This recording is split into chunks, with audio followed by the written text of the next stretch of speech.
A warm welcome to all our viewers. I'm your host Pratiksha Mishra and you're watching another episode of South Asia Focus. Let's begin the show. Prime Minister Narendra Modi's visit to Indonesia, Australia and New Zealand marked a major boost to India's Indo-Pacific diplomacy.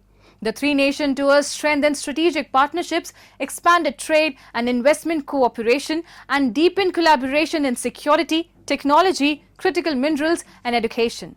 The visit underscored India's growing role as a trusted regional partner and increasingly influential global player. India has been steadily strengthening its engagement in the Indo-Pacific, a region vital to global trade security and economic growth. Prime Minister Modi's visit to Indonesia marked a significant step in advancing this vision. During talks with President Prabowo Subianto, the two leaders expanded cooperation in maritime security, defense, trade, critical minerals, digital technology, energy and connectivity while reaffirming their commitment to a free, open and rules-based Indo-Pacific. 2018 में बनी हमारी comprehensive strategic partnership आज एक नई उड़ान ले रही है। हम डेवलपमेंट, सिक्योरिटी, टेक्नोलॉजी, कल्चर और एजुकेशन हर क्षेत्र में महत्वपूर्ण कदम बढ़ा रहे हैं। मुझे विश्वास है आज से भारत इंडोनेशिया साझेदारी का एक सुनहरा अध्याय शुरू होगा। Kedua negara memandang kerjasama ekonomi sebagai salah satu pilar utama hubungan bilateral. Untuk itu kami berkomitmen untuk meningkatkan perdagangan bilateral secara signifikan melalui percepatan pembahasan Indonesia-India Preferential Trade Agreement dan peninjauan upgrading ASEAN-India Trade in Goods Agreement. The leaders also inaugurated the India-supported conservation of the UNESCO-listed Prambanan Temple, highlighting the enduring civilizational bonds between the two nations. Prime Minister Modi also addressed the Indonesian Parliament in Jakarta and urged lawmakers to elevate ties between the two countries by working together in a number of domains, including maritime, food security, counter-terrorism. हमारे पास समुद्र से जुड़ी भविष्य की अनेक संभावनाएं हैं। इसलिए मैं आज समुद्र की इसी विशालता को आधार बनाकर आपसे भारत इंडोनेशिया के संबंधों को नई ऊंचाई देने का आग्रह करूंगा। Australia remains one of India's closest strategic and economic partners in the Indo-Pacific, and Prime Minister Narendra Modi's visit further strengthened these ties. During talks with Prime Minister Anthony Albanese, the two leaders expanded cooperation in defense, maritime security, clean energy, critical minerals, technology and education. The visit also advanced collaboration in green hydrogen, renewable energy and critical minerals, alongside stronger business ties through the India-Australia CEO Forum. A major outcome was the agreement to operationalize Australian uranium exports for India's civilian nuclear energy program, supporting India's goal of expanding nuclear power capacity while strengthening long-term energy security. Today we can confirm the signing of the administrative arrangement to enable uranium exports to India for peaceful purposes under the 2015 Australia-India Nuclear Cooperation Agreement. The arrangement facilitates Australian uranium exports to India to help increase the share of non-fossil fuel power capacity, providing an additional market for the Australian resources sector. Australia से भारत को uranium supply का मार्ग खुलेगा और हमारे clean energy के उद्देश्यों को नई ताकत मिलेगी। क्रिटिकल मिनरल्स में हमारा सहयोग हमारी स्ट्रेटेजिक सिक्योरिटी और क्लीन एनर्जी ट्रांजिशन के लिए महत्वपूर्ण है। Prime Minister Narendra Modi also addressed the Indian diaspora in Australia, describing the community as a vital bridge between the two nations. He praised their contribution to Australia's development, celebrated India's growing global stature, and highlighted the shared democratic values, innovation, and cultural ties that continue to strengthen the India-Australia partnership. Following successful visits to Indonesia and Australia, Prime Minister Modi concluded his three-nation Indo-Pacific tour in New Zealand, opening a new chapter in bilateral relations. The two countries launched negotiations for a comprehensive free trade agreement and expanded cooperation in trade, technology, education, agriculture, clean energy, sports, and innovation. The visit also reinforced people-to-people ties and reflected India's growing engagement with key Indo-Pacific partners through stronger economic and strategic cooperation. The crisis in Pakistan-occupied Jammu and Kashmir is no longer confined to the region. As Islamabad faces growing criticism over its handling of the Joint Awami Action Committee movement, voices of solidarity are now growing louder across the United Kingdom. Protesters, right activists and political leaders are accusing Pakistan of using force against civilians while ignoring demands for basic rights. British MP Bob Blackman has also called for greater accountability over the situation. Here's our report. The movement demanding basic rights in Pakistan-occupied Jammu and Kashmir is rapidly gaining international attention as protest against Pakistan's action spread beyond the region. Hundreds of members of the Kashmiri diaspora gathered outside the Pakistani consulate in Bradford, accusing Islamabad of turning a peaceful civil rights movement into a security operation. Protesters allege that the Pakistani administration has tightened restrictions across several areas, disrupted the supply of essential goods, increased arrest of activists, and deployed heavy security to suppress dissent. The demonstration came just a day after the London Million March, where thousands of Kashmiris and supporters rallied in solidarity with the Joint Awami Action Committee. वहाँ पर Pakistani forces जो हैं वो हमारे रियासती अवाम पर जुल्म कर रही हैं। आज़ाद कश्मीर के अंदर खुराक पर पाबंदी है, अदियात नहीं जाने दे रहे। बहुत सारे हमारे रियासती नौजवानों को पाकिस्तान की फोर्सेस ने अगवा कर रखा है।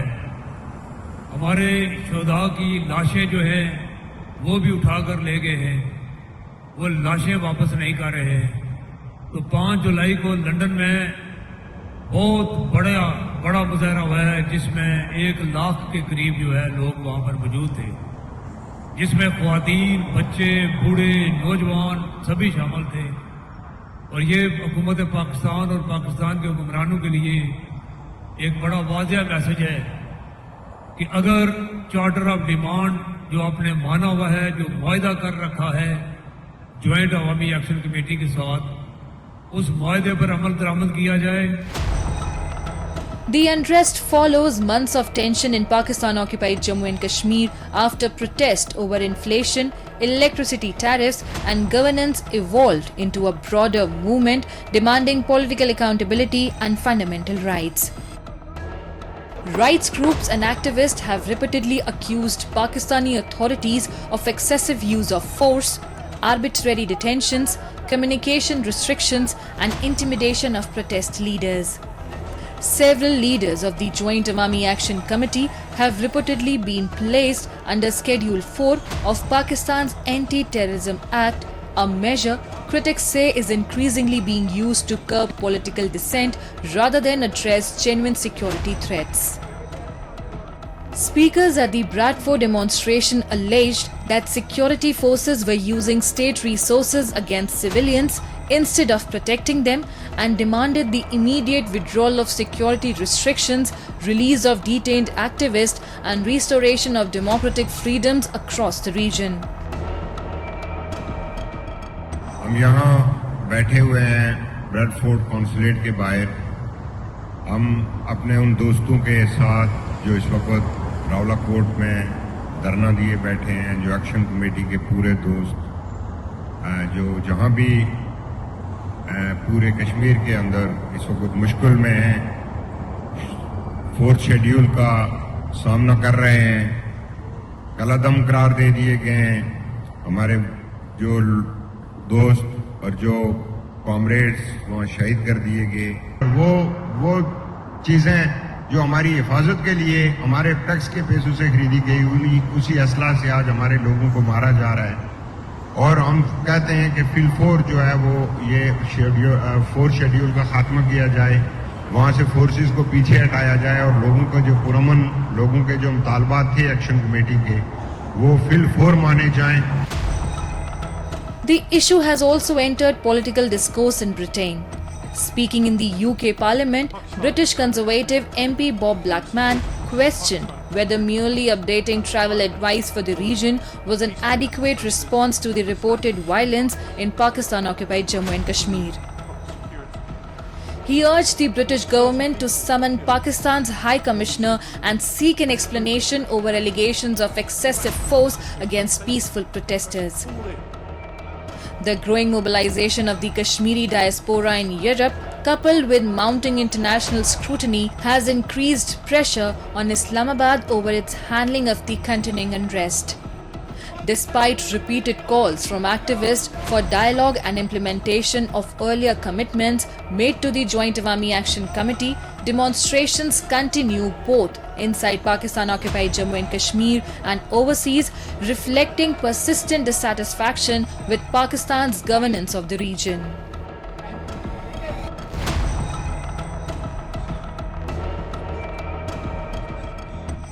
And now time for Asia This Week, the stories from across the continent. El Nino is a weather pattern that has started to develop in the Pacific Ocean. The World Meteorological Organization says it is likely to become strong in the coming months. A strong El Nino can make global temperatures rise and increase the chances of extreme weather such as heat waves, droughts, and heavy rainfall in different parts of the world. It may cause dry weather in Central America, the Caribbean, parts of North and South America, South Asia, Indonesia, and Southeast Asia. Scientists also say El Nino can help push global temperatures to record highs. Europe recently faced a severe heat wave linked to climate change. The effects of El Nino are expected to continue through the end of the year and into 2027. Two Russian adventure artists, Angela Nicolau and Vanya Birkus, climbed to the top of the Empire State Building in New York City. They reached the building's tall antenna about 443 meters above the ground and held a large black banner with the message, "When the power of love beats the love of power, the world knows peace." The act also appeared to be a marriage proposal. They wore black clothes and shared photos and videos of the climb on social media. It is not known how they reached the top because security at the building is very strict after the 2001 attacks. Police later arrested both of them. The event happened as New York was preparing for large public celebrations and large crowds. Khalida Popal, the former captain of the Afghanistan women's football team, is using the excitement of the 2026 FIFA World Cup in Mexico City to support refugee children and poor communities. After leaving Afghanistan when the Taliban returned to power in 2021, she started football training programs with local groups. Popal believes football should help people even after the World Cup ends. She says sport and social issues are closely connected, especially in women's football. She also worries that growing business and sponsorship in football are reducing players' voices. Through her organization, Girl Power, she hopes football can build confidence, friendship, and better opportunities for refugees and vulnerable girls. Pakistan's security challenges appear to be intensifying with yet another major militant attack, highlighting the worsening situation in Balochistan. At least 9 police personnel lost their lives after militants attacked a police post in Ziyarat district. Pakistan has since claimed that dozens of militants were killed in a counter-operation. The assault, claimed by the Tehreek-e-Taliban Pakistan, has once again cast a spotlight on Islamabad's struggle to curb rising militancy, even as it continues to face multiple insurgencies across Balochistan. Here's our report. Balochistan has once again turned into the epicenter of Pakistan's worsening security crisis. An overnight assault on a police post in Ziyarat district left at least 9 police personnel dead, including senior commandos, while several others remain missing. The Tehreek-e-Taliban Pakistan or TTP claimed responsibility for the attack, saying it inflicted heavy casualties and seized weapons and military equipment during the raid. The encounter reportedly continued for several hours before Pakistani security forces launched a clearance operation. According to Pakistan's military, at least 54 terrorists were killed in 3 separate operations across Balochistan since July 6. However, the security forces also acknowledged that 42 police and military personnel lost their lives during the same period, highlighting the scale of the challenge facing the Pakistani state. ये जो 3 मैंने आपको बड़े operations बताए, इनमें 4 civilian पहले और बाद में पुलिस के हमारे जवान, फौज के जवान, तो टोटल हमारी जो शहादतें हैं वो 42 कीमती जानें इस मुल्क की अल्लाह ताला को उन्होंने अपनी जानें सुपुर्द की हैं, अपने मुल्क का हिफाजत करते हुए, बहादुरी के साथ लड़ते हुए. While the TTP has intensified attacks on police stations, military convoys and security installations since the Taliban's return to power in Afghanistan, Balochistan has also witnessed a long-running separatist movement driven by allegations of political exclusion, economic exploitation and human rights abuses. The province has become one of Pakistan's most volatile regions, where security personnel, infrastructure projects and government installations are frequently targeted. Despite repeated military operations, Islamabad has struggled to establish lasting control over large parts of the province. See, the TTP is much more Islamic Sharia propagating armed group.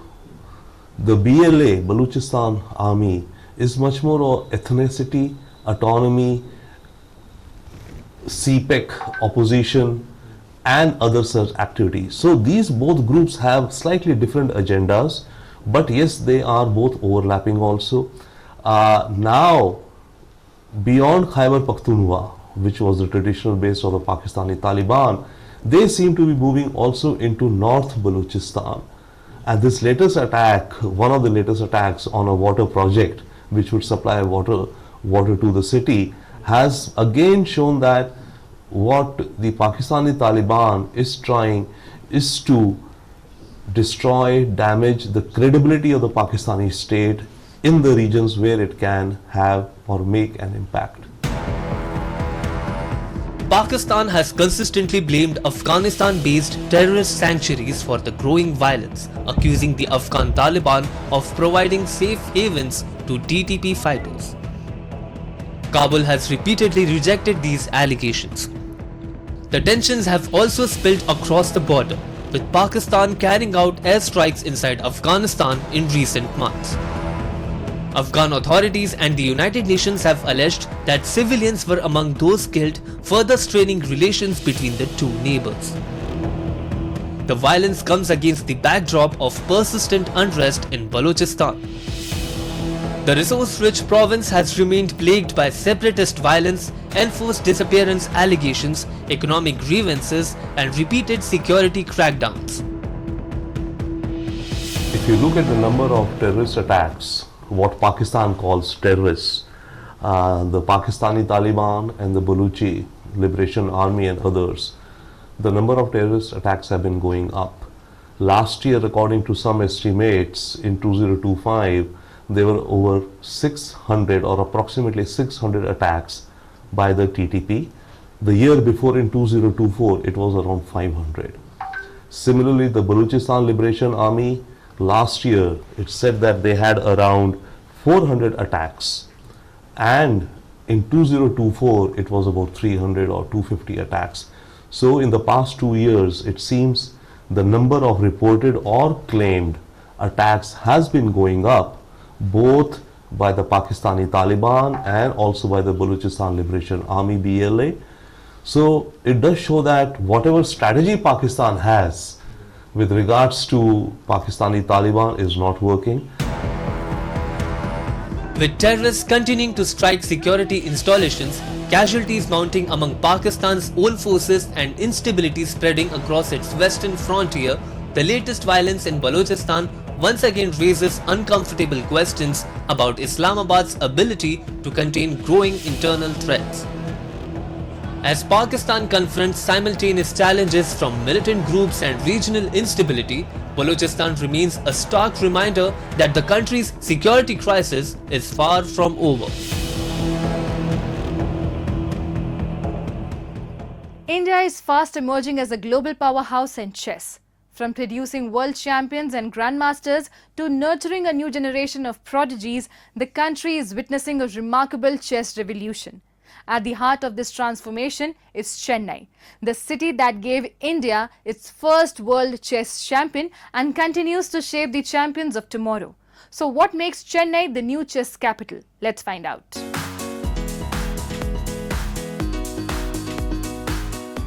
No one is sprinting. There are no roaring crowds, no stadium lights, yet an intense battle unfolds here every second. Across 64 squares, every move demands strategy, patience and precision. One mistake can change the course of the game. This is chess, a sport that is inspiring a new generation of young Indians. At the heart of this movement is Chennai, widely regarded as India's chess capital. The city is home to some of the country's finest chess academies where young minds are being trained to become tomorrow's champions. We visited the Madras School of Chess where every lesson is another move towards a grandmaster's dream.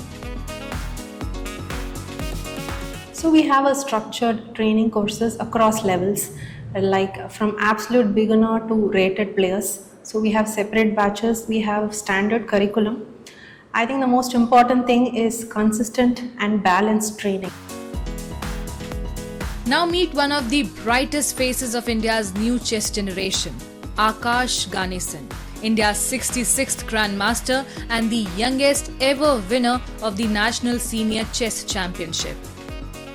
With this remarkable achievement, Akash surpassed a long-standing record set by India's chess legend Vishwanathan Anand, marking the arrival of a new generation ready to take Indian chess to ever greater heights.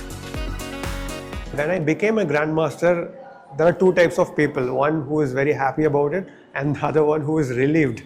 Okay, finally I became a grandmaster. I was belonging to the second one because I was chasing this GM title for a long time. After my engineering, I quit engineering. I just went into full-time into chess. I was taking a lot of risk. So when it finally happened, I had a moment of relief. The rise of chess in Chennai is no longer limited to classrooms and academies. Across the city, it has grown into a vibrant community movement, bringing people together through a shared love for the game.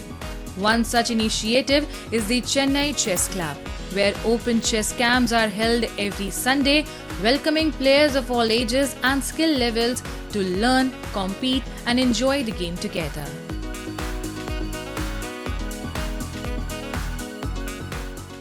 We wanted to bring in all age groups, all skill level, women of even 60 plus who wanted to play chess. This is when we started Chennai Chess Club. So chess is for all.